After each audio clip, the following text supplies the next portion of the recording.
It was amazing. Out of nowhere, someone gave us a gift and challenged us to start a ministry that would carry the gospel into a larger community. Where do you start? In my own experience, I realized that I've been most moved, most touched, have grown the most when people have told me their stories, their testimonies of how God has worked in their lives. Sometimes the stories were difficult and painful, but they're always filled with hope. And radio was a medium that was there.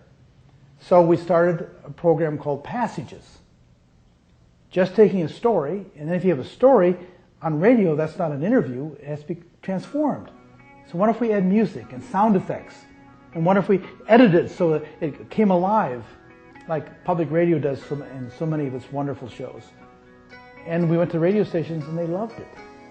And we started quickly, within 2 weeks, having 29 radio stations, giving us a free half hour to tell our stories. And it just grew and grew. And I suddenly realized what a privilege the Presbyterian Media Mission had to be the bearer of these treasures of people's stories.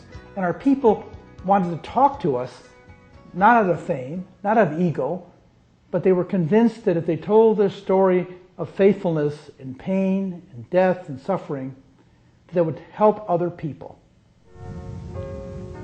I love the way it feels.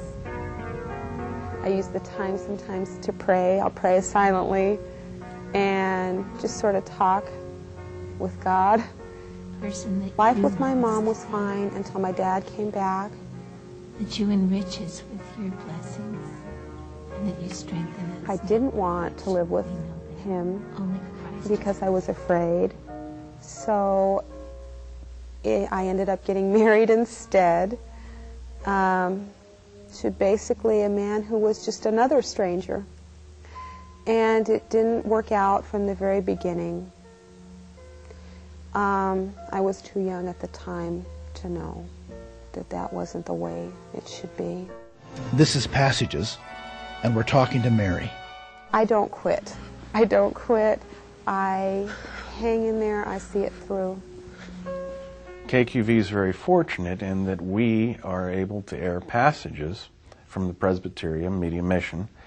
And Passages is one of those rare shows that it's kind of like the cereal that's good for kids, but they don't know it. Well, Passages is a program that's good for people, but it doesn't come out and present itself as something that's very preachy or beats them over the head with the message of turn or burn or do this and don't do that.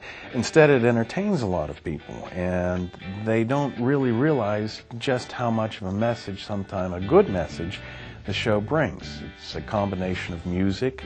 The messages from week to week are a wide variety, and just about anybody from any walk of life could tune in, scanning across the dial, find Passages, and not even really realize they're listening to so-called public affairs programming.